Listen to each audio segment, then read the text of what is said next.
Hello student, आप सबका ज्ञान दर्पण यूट्यूब चैनल पर हम स्वागत करते हैं।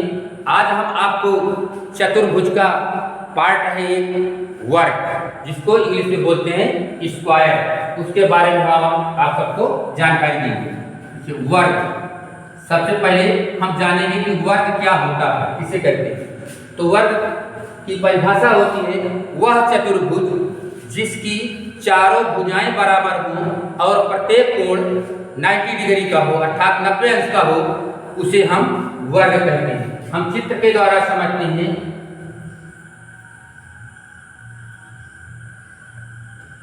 एक चतुर्भुज बना है, चतुर्भुज बना हमारा। अब मान लीजिए इसकी एक भुजा ए है, लंबाई दूसरे, तो वर्ग में चारों भुजाएं इसके बराबर होती हैं। ए इसका भी होगा, इसका भी ए होगा, इसका भी ए होगा, इसका भी ए होगा। तो वर्ग परिभाषा क्या हुई? वह चतुर्भुज जिसकी चारों भुजाएं बराबर हों और प्रत्येक कोण 90 अंश का हो। ये भी 90 अंश का होगा, ये भी 90 का, ये भी 90 का और ये भी 90 का। अब इसका हम जो है क्षेत्रफल निकालना सीखेंगे। तो वर्ग का क्षेत्रफल का सूत्र होता है, यहाँ से देखिए, वर्ग का क्षेत्रफल बराबर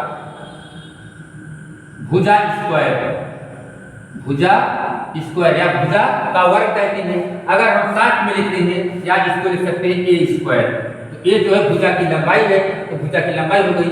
अब मान लीजिए किसी वर्ग की भुजा की माप 5 सेंटीमीटर दे दिया गया। वर्ग की एक भुजा बराबर 5 सेंटीमीटर दिया गया, तो इसकी चारों भुजाएं बराबर होती हैं। तो सभी भुजाओं की लंबाई कितनी हो जाएगी? 5 सेंटीमीटर हो जाएगी। 5 सेंटीमीटर इसकी, 5 सेंटीमीटर इसकी भी हो जाएगी, क्योंकि वर्ग की चारों भुजाएं बराबर होती हैं।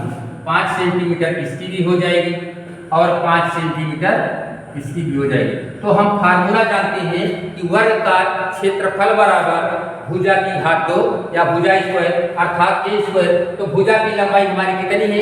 5 सेंटीमीटर। हम इसी फार्मूले पर लिखते हैं। ए का मान अर्थात भुजा का मान कितना है?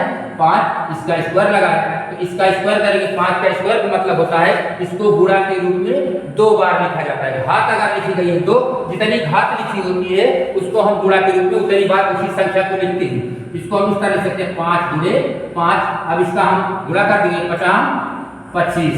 अब क्षेत्रफल निकालें। हमने बताया था जब क्षेत्रफल निकालते हैं तो अगर मीटर है तो वर्ग मीटर, सेंटीमीटर तो वर्ग सेंटीमीटर। कहने का मतलब इसकी इकाई क्या होती है? वर्ग इकाई। इसकी इकाई वर्ग में होती है। तो इसका क्या सेंटीमीटर में क्या लिखेंगे? वर्ग सेंटीमीटर।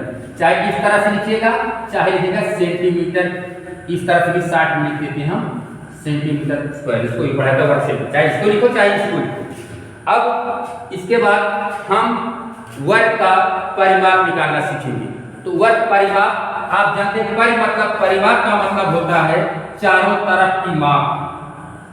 परि माने चारों तरफ, माप माने लंबाई। नाप यहाँ से मान लीजिए इतनी लंबाई और इतनी लंबाई और ये लंबाई मिलाकर के कुल कितनी हो गई? वर्ग का परिमाप हो गया। तो वर्ग का परिमाप का सूत्र होता है हमारा वर्ग का परिमाप बराबर, तो सभी भुजाओं की लंबाई बराबर है। एक भुजा, 2 भुजा, 3 भुजा और 4 भुजा, तो हम 4 गुणा भुजा लिख देते हैं इसको। 4 ए जो भुजा की लंबाई होती है, इसकी लंबाई ये जो है भुजा की लंबाई है। तो वर्ग का परिमाप बराबर 4 गुणे भुजा होता है, 4 ए लिख सकते हैं। अब इसका परिमाप निकालने के लिए हम भुजा का मान दें 4 गुणे भुजा का मान कितना है? 5 सेंटीमीटर। तो इसका परिमाप कितना आ गया बच्चों? 520 सेंटीमीटर इसका परिमाप आ गया। अब परिमाप के बाद क्षेत्रफल हो गया, परिमाप हो गया और इसके अब विकर्ण की लंबाई है। ये वर्ग के विकर्ण एक दूसरे को समद्विभाजित करते हैं, या वर्ग के विकर्ण दोनों विकर्ण बराबर होते हैं और वर्ग के विकर्ण एक दूसरे को समकोण पर काटते हैं। तो इनको विकर्ण का मतलब क्या हुआ? जो वर्ग के विकर्ण हो गए दोनों, ये विकर्ण बराबर होते हैं और एक दूसरे को समद्विभाजित करते हैं, अर्थात 2 बराबर भागों में बांटते हैं और एक दूसरे को समकोण पर काटते हैं। तो वर्ग के विकर्ण की लंबाई फार्मूला होता है वर्ग के विकर्ण की लंबाई बराबर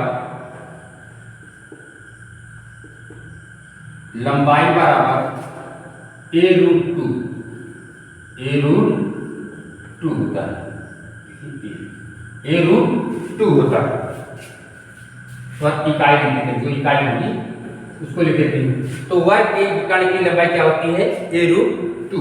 अब उसके बाद देखिए, जैसे हमने कहा वर्ग के विकर्ण की लंबाई ये है भुजा की लंबाई, तो भुजा का माप कितनी है 5 सेंटीमीटर।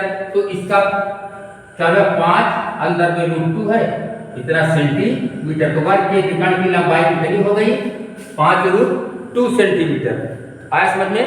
अब इसी तरह मान लीजिए किसी वर्ग का परिमाप दिया हुआ और हमको भुजा ज्ञात करनी है। हम किस तरह ज्ञात करते हैं, देखिए यदि एक वर्ग का परिमाप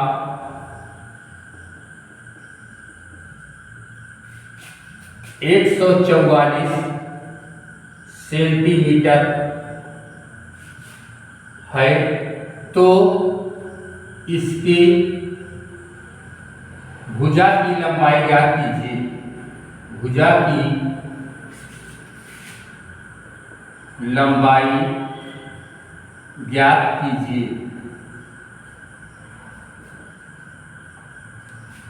अब हमें क्या किया है, जो चीज दिया है हम उसको नोट कर लेते हैं। हमको दिया है वर्ग का परिमाप दिया है, तो हम वर्ग का परिमाप लिख लेते हैं। पहले वर्ग का परिमाप बराबर 144 सेंटीमीटर दिया गया है। तो अब हम वर्ग का परिमाप बराबर 144 सेंटीमीटर दिया गया है, तो हम यहाँ पर वर्ग के परिमाप की जगह वर्ग के परिमाप का सूत्र लिखते हैं। अभी हम सूत्र लिखवाए थे इसके पहले, वर्ग का परिमाप बराबर 4a होता है, 4 गुणे भुजा होती है, बराबर इसके 144 सेंटीमीटर है। तो वर्ग का परिमाप बराबर 4a बराबर 144 होता है। अब दो अक्षरों के बीच में गुणा का निशान छुपा होता है, यहाँ पर 4 इसके साथ गुणा के रूप में अगर बराबर से इस पक्ष से उस पक्ष में जाता है, गुणा में रहेगा तो भाग कर देगा, भाग में रहेगा तो गुणा कर देगा। यहाँ पर गुणे में है, इधर जाकर क्या करेगा, भाग कर देगा। ये बराबर हो जाएगा 144/4। अब इसको हम काट देते हैं, 4 एकम 4, 4 तिहाई 12 बचा 2, इधर हो गया 24, 4 छन 24। ये बराबर कितना आ गया 36 सेंटीमीटर। कहने के मतलब तुम्हारे भुजा की वर्ग के भुजा की लंबाई कितनी है 36 सेंटीमीटर। अगर आप सबको यह वीडियो पसंद आया हो, इस वीडियो को लाइक कीजिए, सब्सक्राइब कीजिए और ज़्यादा से ज़्यादा शेयर कीजिए ताकि अधिक लोगों तक पहुँचे। और